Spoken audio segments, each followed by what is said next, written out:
The lack of clarity and guidance coming out of the nonprofits that have appointed themselves as the arbiters of what's good enough and what those standards look like is causing a lot of confusion. I was a hippie kid in a logging town. Alexia Kelly, she's currently managing director of the High Tide Foundation. She's also been a former director at Net Zero Plus Nature at Netflix. She's a specialist in carbon markets, climate finance, and policy solutions. Worked at the U.S. State Department and helped negotiate Paris agreements in 2015. That's not going to happen under this administration by any stretch of the imagination, but it's going to happen. It's just a matter of time.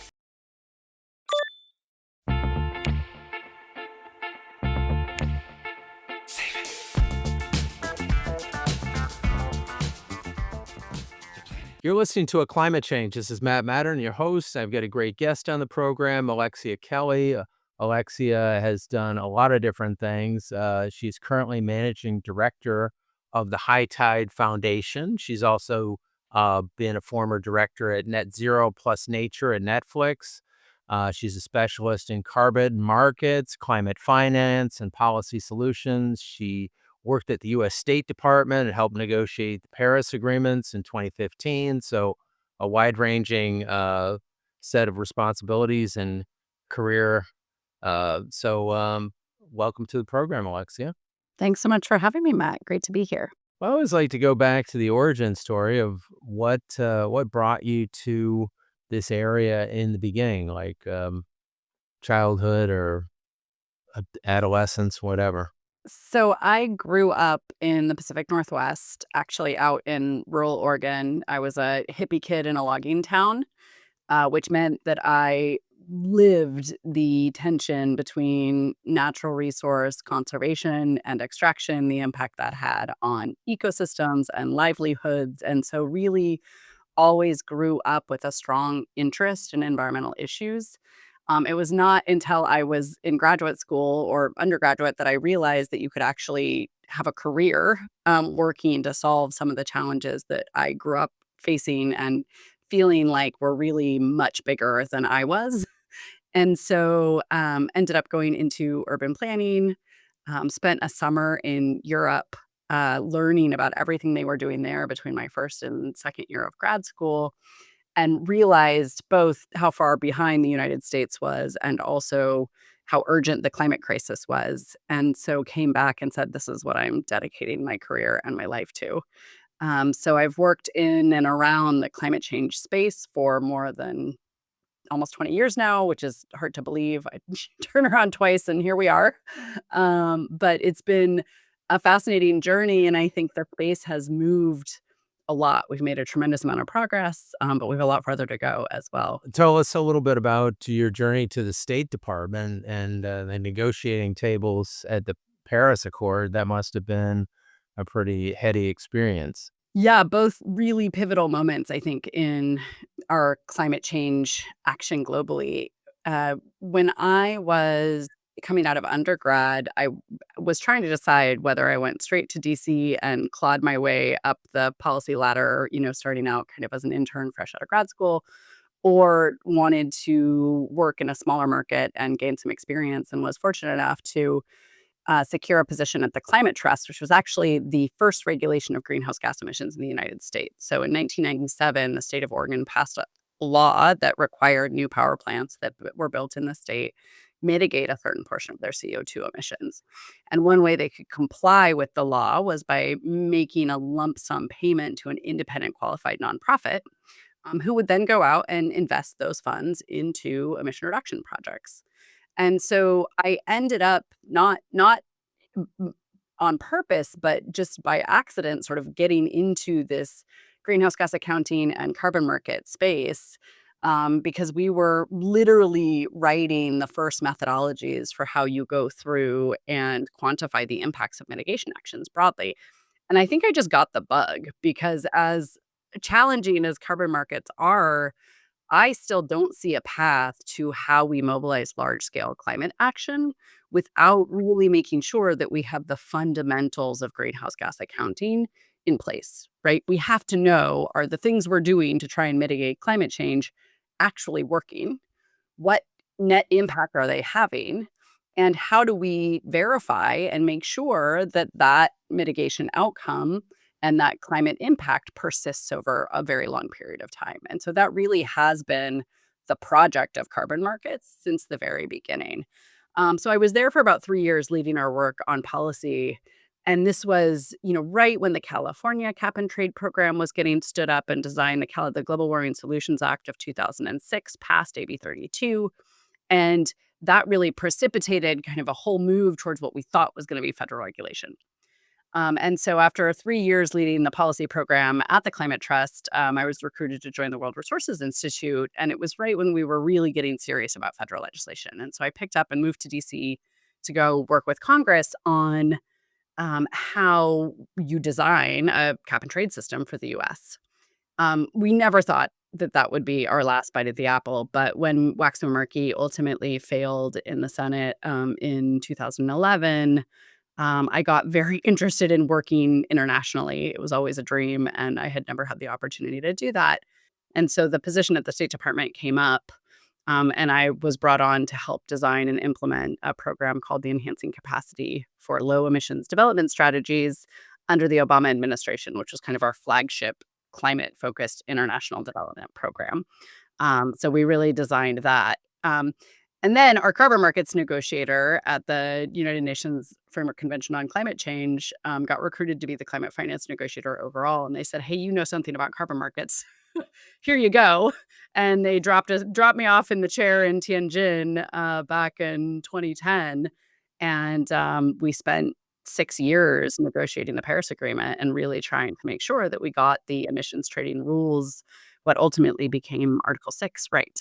Well, that's a fascinating story, and really cool that you got to be, a player in such an important piece of world history. So maybe tell us a little bit about the negotiations, and from that standpoint, I think that's a fascinating piece of this whole puzzle, and maybe it gives us some ideas of what we might have to do going forward, and in terms of the next round of negotiation.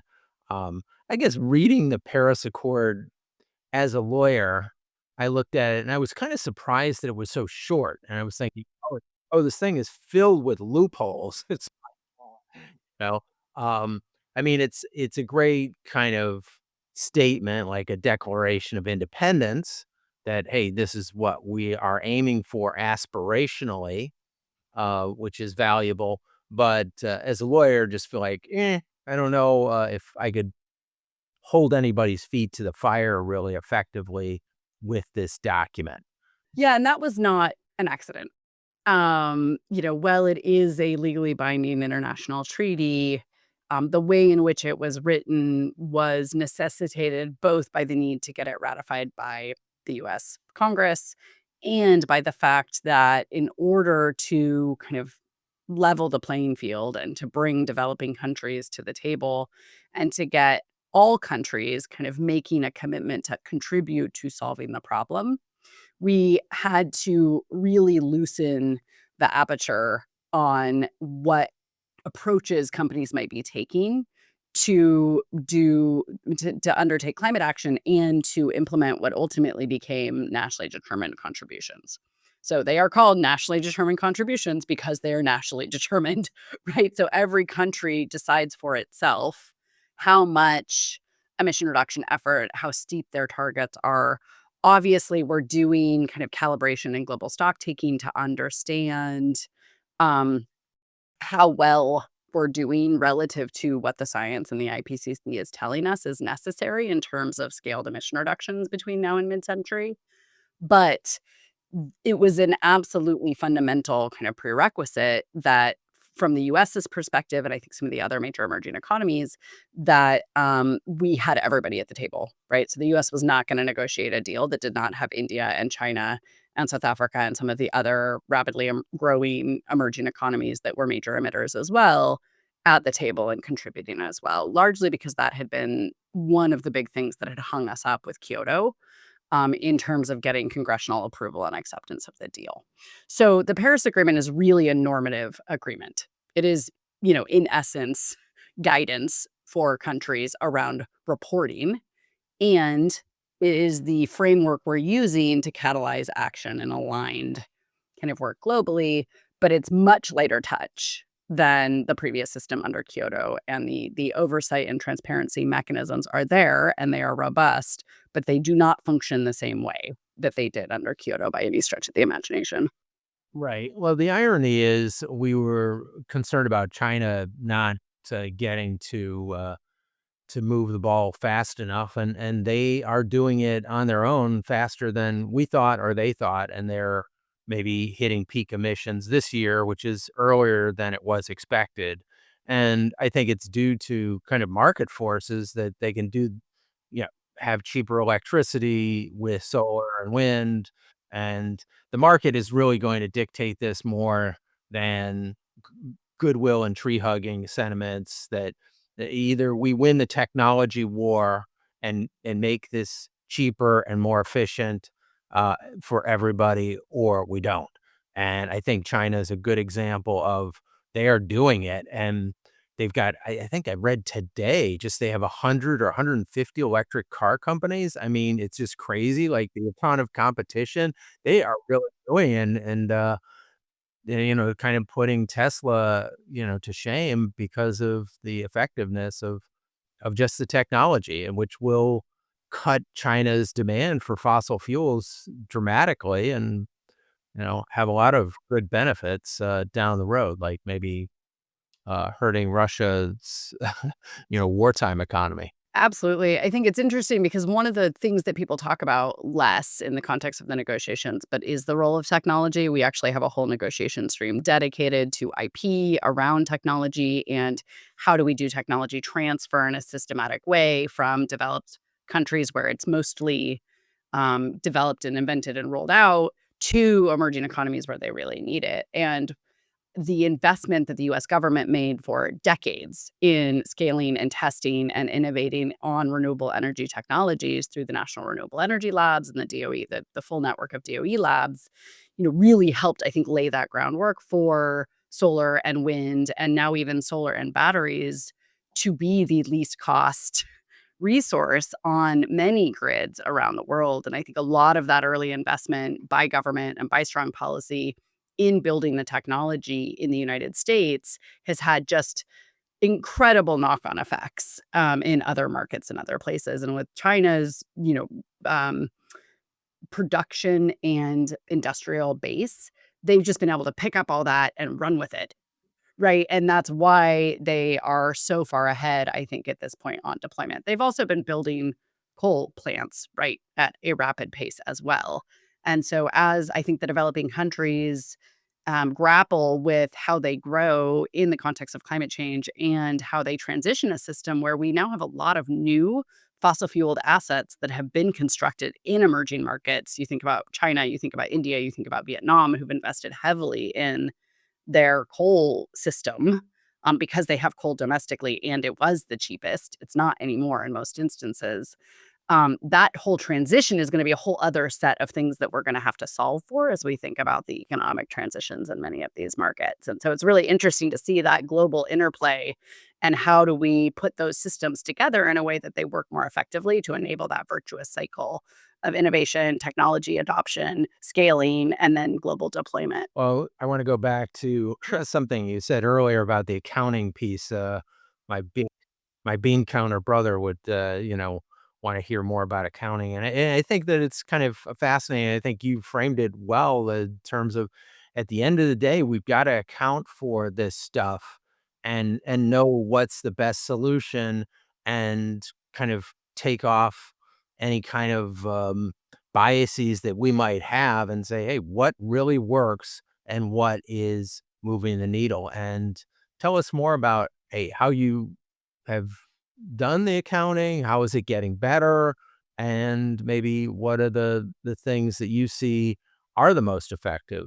Yeah, it's a great question and one of my favorite topics because greenhouse gas accounting, I think, used to be one of those things where it was, a small little backwater of about 40 people globally who would sit and have long, intense discussions for many, many years about how all this was going to work.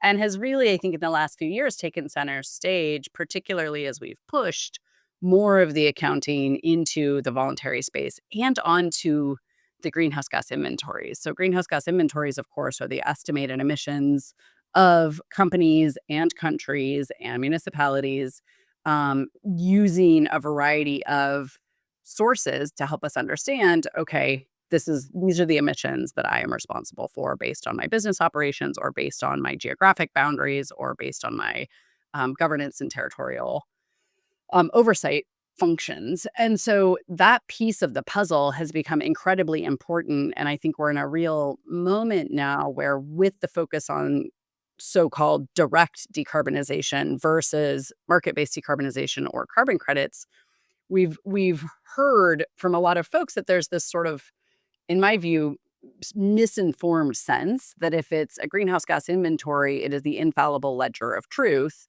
and a reflection of real mitigation and a reflection of real reductions. And if it is in the carbon credit market or if it's in a market based solution through a different environmental attribute certificate market, then it's greenwashing garbage. And we really have to get past that conversation because it's just not an accurate reflection of where we are with greenhouse gas accounting broadly.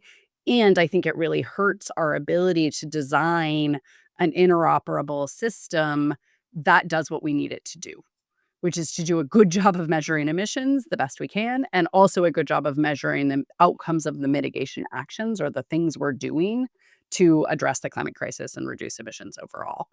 And so these two systems have to work better together. And the Science Based Targets Initiative, for example, has sort of said, and they're the first target accounting system in the world to try and do this, has said, we're going to try and do all of our greenhouse gas accounting in the inventory because we think that the inventory is the real ledger of emissions. And we don't want any of this other stuff out there.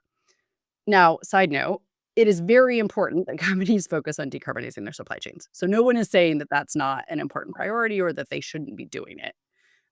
But the line gets pretty fuzzy between, is it one supplier removed? Is it two suppliers removed? Is it three suppliers removed that's considered in value chain versus out of value chain? And where are we drawing those lines of responsibility and of emissions measurement? And that's really the conversation we're having both at the Greenhouse Gas Protocol through the update process there and at the Science Based Targets Initiative as they try and define what robust net zero targets look like.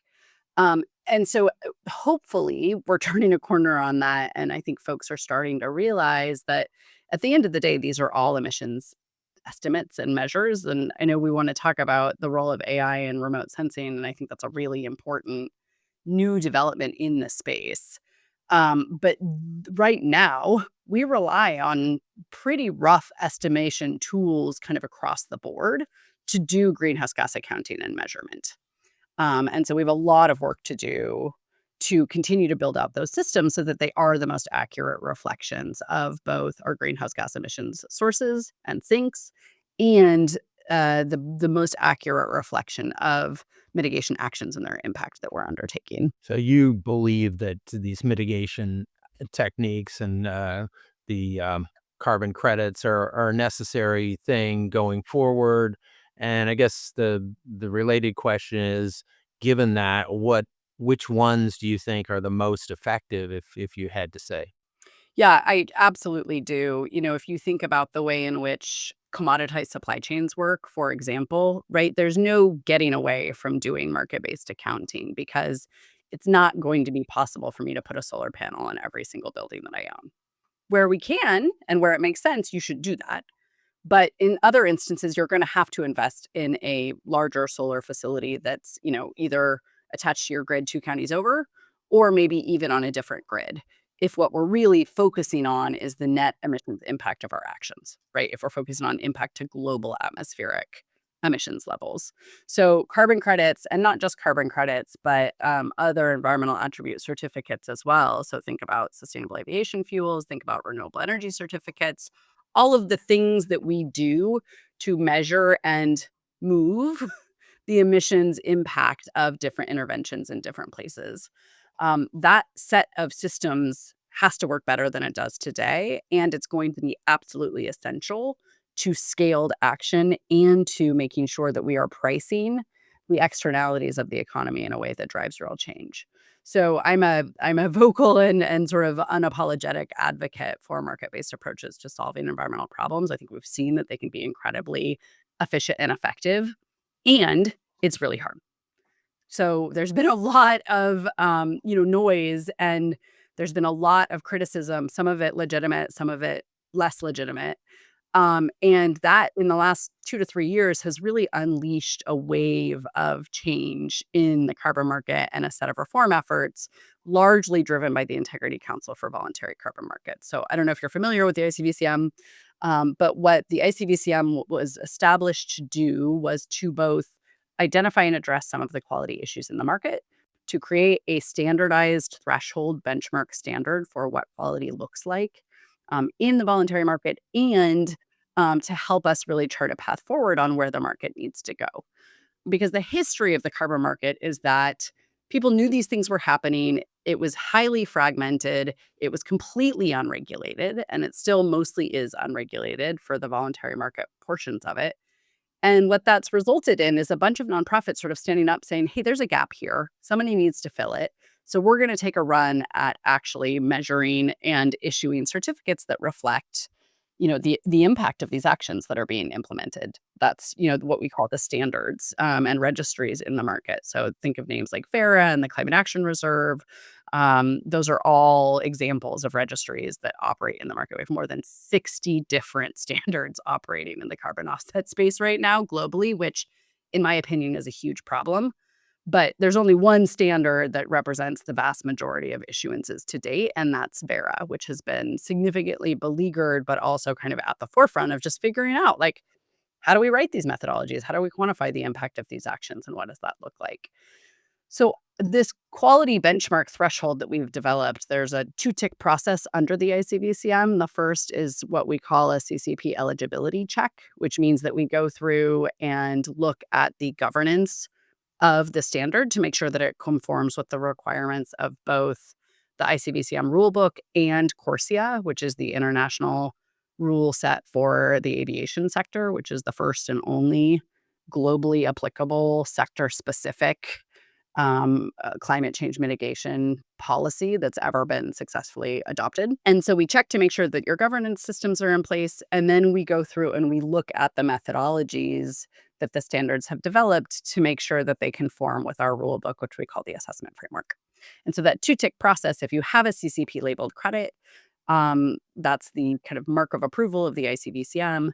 And that tells you that that credit represents really kind of the best available science and methods for measuring the impact of these emissions.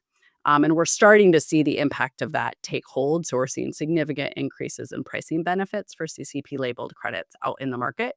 But we're only, I think, about a third of the way through right now. So we're definitely not all the way through the review process, and there's a lot of work to do still to continue to build those norms and standards across the market. The huge progress. Well, if any listeners didn't quite understand all of that, I feel like I'm on the same page. That's a lot to digest, and no wonder why people's eyes glaze over when, it is a complicated stew. And you've been studying it for years, so obviously you can rattle all this stuff off at a moment's notice. But like for normal people, this is like, going way over everybody's head. So how are you going to put this into plain English, for the love of God, Alexia? You are not, persuading anybody with, the torrent of information and acronyms is too much. Come on, give me a simpler, digestible, thing we can put up on social media and people actually get this. Well, that herein lies the challenge with all greenhouse gas emissions accounting, I think. And even after 20 years, we're still struggling with how do we say this in a really short, understandable way because it is so complicated. The carbon market covers every sector of the economy. It covers sort of every emissions mitigation action you might undertake. And it's incredibly diverse. So what we're working to do through the work of the Integrity Council is really set that threshold standard, right? So that everybody agrees that for landfill gas mitigation projects or for afforestation and reforestation projects where we're planting new forests to pull down carbon, or for high global warming potential gases, so methane, um, hydrofluorocarbonated gases like HFC 23.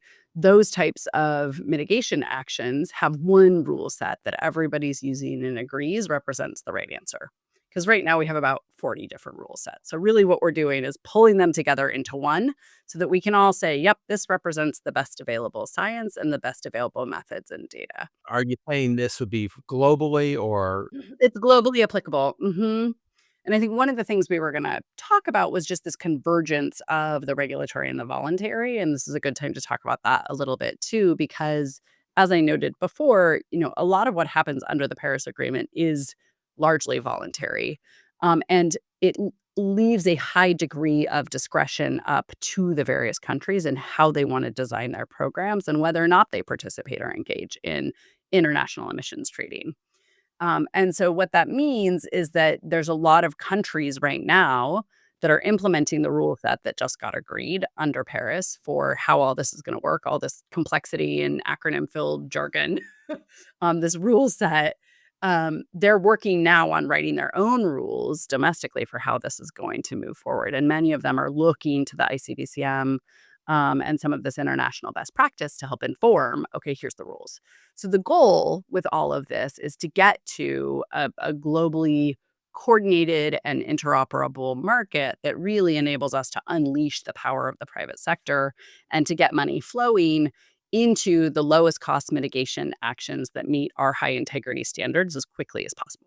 you need standards in which everybody agrees, and then capital will follow the standards, and companies can follow a clear set of directives. Hey, this is what works. This is what we've agreed upon, and this is what we're going to follow. Because when it's too complicated, a company is just like, where the hell do we go? So then do nothing or maybe do the wrong thing. So, um, tell us a little bit about your current role as the managing director of the High Tide Foundation and what that foundation does and what your role is within it. Yeah, so the High Tide Foundation was established by it's a family office philanthropy focused exclusively on the climate crisis. It was established about 15 years ago and focuses on a wide variety of interventions. The primary focus of the foundation is on methane mitigation. So we're a primary funder of Carbon Mapper, helped get the Global Methane Hub stood up. So really looking at what are these big swing issues that we know have a really meaningful impact on slowing climate change and eventually, hopefully, halting and reversing it.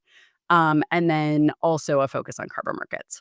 So I lead our carbon markets work. We started the Carbon Policy and Markets Initiative about 2 years ago, coming out of my work in the private sector. So I was the director of Net Zero Plus Nature at Netflix, where I really saw firsthand sort of the collision of the real world implementation that companies were struggling with on their mitigation actions and on their climate strategies and the rule set, right? So all of this accounting stuff that we're talking about is now becoming the thing that is really slowing down action for companies because they don't know what counts. They don't know what they're allowed to count. The things that they can actually do in the real world, there isn't clear guidance for how they measure it and how they report it.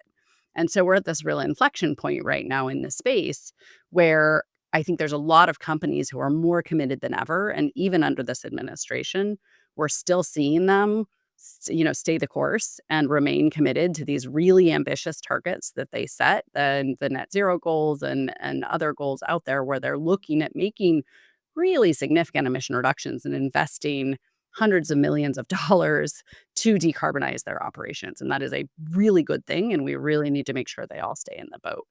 But the lack of clarity and guidance coming out of the nonprofits that have appointed themselves as the arbiters of what's good enough and what those standards look like is causing a lot of confusion. And it's causing a lot of companies to sort of say, well, until we know what's actually going to count and what we're allowed to report, we're just going to make small investments or we're going to wait and see or well, we did a thing and then we got drugged through the mud in the media for it or attacked by an NGO, and so maybe we're not going to do that thing. We're just going to stop doing anything and wait until the rules become clear and all of this blows over. I have this sort of weird mishmash of skills that includes the jargon-filled, deep technical greenhouse gas accounting wonkery, and then having also the lived experience of being a sustainability executive trying to do this work in the real world. And so we stood up the CPMI program, the Carbon Policy and Markets Initiative, to really try and bridge that divide so that we can come up with those really good high integrity rules that make sure that those high integrity rules and standards actually work in the real world. So I just joke that I'm a professional board member now. That's most of what I spend my time doing, is sitting on advisory committees, having deep conversations about, okay, what are the accounting rules and how do we align them and how do we get everybody working together and how are we going to make this whole system hang together so that we can go from cute artisanal backwater that's sort of bespoke to like scaled, fully integrated into the mainstream economy set of systems and actions. Well, tell us a little bit about your role at Net Zero at Netflix, and what was it like working at a big company like that, and one that I think is pretty socially conscious. Obviously, they hired you to do this, but what were some of the real world problems that you faced, and why did you move on from that position? Yeah, we actually started working with Netflix because they had come under pretty significant shareholder pressure to stand up a sustainability program. So, kind of the entertainment, and technology companies that are headquartered on the West Coast, Netflix was relatively late to the game. They didn't stand up and start thinking about a formal sustainability program, until 2019, and so it was this incredible opportunity to help build a sustainability program at a multinational company from the ground up. We did the first greenhouse gas inventory, we set the first science-based target, we designed the net zero plus nature commitment, which was the most ambitious sort of climate target that we could imagine and that was comparable with our peer group at that point. And that whole exercise, it was the first time I'd ever worked with non-sustainability professionals. So I've been in, deep wonk land for most of my career. And it was, I have to say, both humbling and eye-opening. So to your point, we live in this jargon-filled, incredibly complicated sort of landscape that is almost impossible to find your way through unless you have 3 years of training to understand what in the heck people are talking about. And so, as I was trying to communicate the importance of climate change, it really became clear that A, not everyone eats, sleeps, and breathes climate change, which was something of a shock to me, embarrassingly. Just sort of assumed that that was what everybody does all day long. But also, I think there's a lot of interest and willingness to act, but a lot of inertia in the system, particularly for people whose core business is not delivering the sustainability objectives of the company, but is getting their job done. And they have ways that they've done that job for a long time that present very low risks for them. All of those jobs are built on fossil fuel based inputs, right? Like the whole global economy runs on fossil fuels. It touches literally everything that any company does, just about anywhere. And so explaining and figuring out, okay, where are the interventions that are really going to matter? And how do we do the hearts and minds engagement and strategy for people who maybe honestly just don't care that much or don't think it's a real problem or have been told by their boss that they have to think about this stuff, but they don't really want to because they're busy and they have a job to do. Really figuring out how you connect the urgency and importance of this work without sounding like the crazy lady in the corner waving your arms, the sky is falling, was a real education to me. And so I feel incredibly grateful having had the opportunity to work there. And, the CSO of Netflix, Emma Stewart's doing an amazing job shepherding the company through, what is now one of the most ambitious sustainability programs, certainly in the entertainment industry, if not, in the broader Fortune 500. But I'm a policy person by training and by nature, and I really wanted to be able to get back to working kind of in the public interest and the being out there and advocating for the systems and policy change that I saw was really holding us back at Netflix from being able to do the work at the speed and scale that we wanted to do it. So that was really the impetus for launching CPMI and for digging deep back into greenhouse gas accounting wonk world so that we can try and chart a path forward that gets us moving again and enables companies like Netflix and others to really make the enormous contribution they're making to the economic transition. Well, tell us a little bit about the goals that you developed at Netflix Plus Nature, and what was the Plus Nature part of it? So nature is essential. And I think this gets a little bit back to the question around what are we doing to mitigate climate change broadly, right? It's an atmospheric problem, it's a dispersed pollutant. So an emission that I make in India is the same as an emission that I make in the United States. And from a mitigation impact perspective, an emission reduction that occurs in India is the same as an emission reduction that occurs in the United States from an atmospheric perspective. From a supply chain decarbonization perspective, it's a whole different matter. And for a lot of companies, nature doesn't touch their supply chain super directly in the way that it does, at least not certainly not in the entertainment industry. If you think about ag or timber companies, obviously nature is the basis of their entire business and supply chain, but it's not something that you go to right away. And it also presents some of the lowest cost largest scale opportunities we have, not just to address the climate crisis, but also to make sure that we have the food systems and the clean water and the clean air and the cool air, that's required in order for humanity to continue to survive and thrive. So integration of nature into any company strategy is something that I highly recommend. And maintaining that focus both on let's do the hard things, let's spend the money on the deep decarbonization, as well as identifying the least cost, most available, ready to scale mitigation opportunities from an atmospheric stabilization perspective is what that type of target gets a company. It kind of gives you the best of both worlds. You get to do the hard work and decarbonize your supply chain that we need everybody doing, and you get to drive a real impact that has incredible benefits around the globe for communities that otherwise are mostly left behind from this whole process.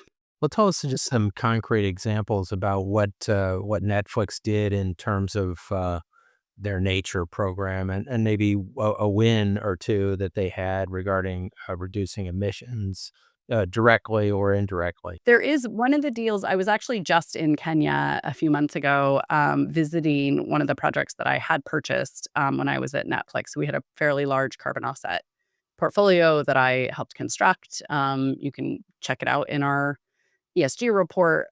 But one of the projects was the Tulu Hills project in the Masai region in Kenya, and we got the opportunity to go out and see that project. It's a million-acre project. Yeah. I mean, it was just we were up at the top of the hill and the guides said, "Look, do you see that mountain on that horizon and that mountain on that horizon? Like, that's the scale of this project." It has no fences, and it's one of these projects that's totally community driven, depends entirely on carbon credit revenue, provides clean food clean meals for, 100 schools a day, protects the freshwater drinking source of the city of Mombasa, which is a city of, 1,000,000 people. They provide 40% of the fresh water for that community, and that was just like a byline in the description of the project when I was diligencing it, right? And so I think people forget that really what carbon markets are is a mechanism to get money from where it's sitting in the global north to where it's gonna have the most impact, both from a climate perspective and a adaptation, resilience, and community benefit perspective all over the world. And that to me is why this market is worth investing in and getting right, and why, we keep fighting for it despite all the noise and the drama, and the chaos in the media, because I've just never seen anything else that works as well from getting money where it is now to where it needs to be in a verified and efficient fashion. Well, that's a very impressive byline. You should put in your resume. My God, that's over 1,000 square miles. I think an insane amount of land, and what impact in a extraordinarily beneficial way for the world.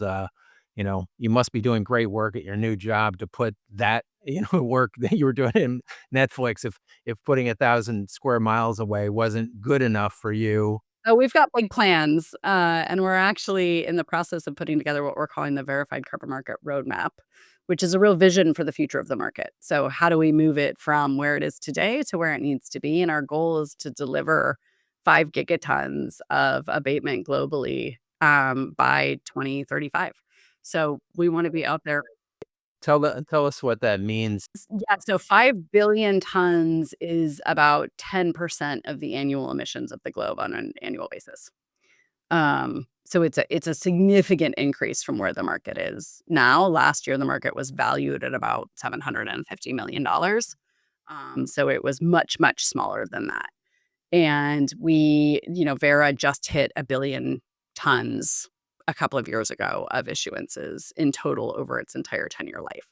So we're really pushing hard to advance, accelerate, and scale, but to do so in a way that is based on systems and methods that we know is going to deliver us the atmospheric impact and integrity that is so critical to designing these markets and getting them off the ground.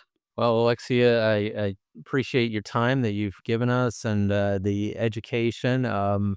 It's going to take a little bit further education to really follow all these things down the rabbit hole. But just appreciate your great work in moving so many important initiatives, both at your work at Netflix and the State Department and the Paris Accords, and now your new gigs. It's tremendous, and so.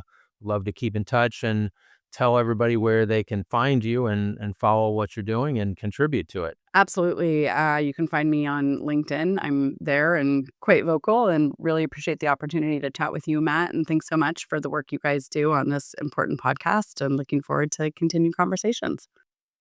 Okay, fantastic. Well, thank you, Alexia, and we'll keep in touch. And everybody, go out and follow Alexia and I guess engage with this on a company level. I know our company has done that recently just to measure our emissions, and that's a challenging process. And I think just kind of looking under the hood versus kind of ignoring what's under the hood, was our prior position.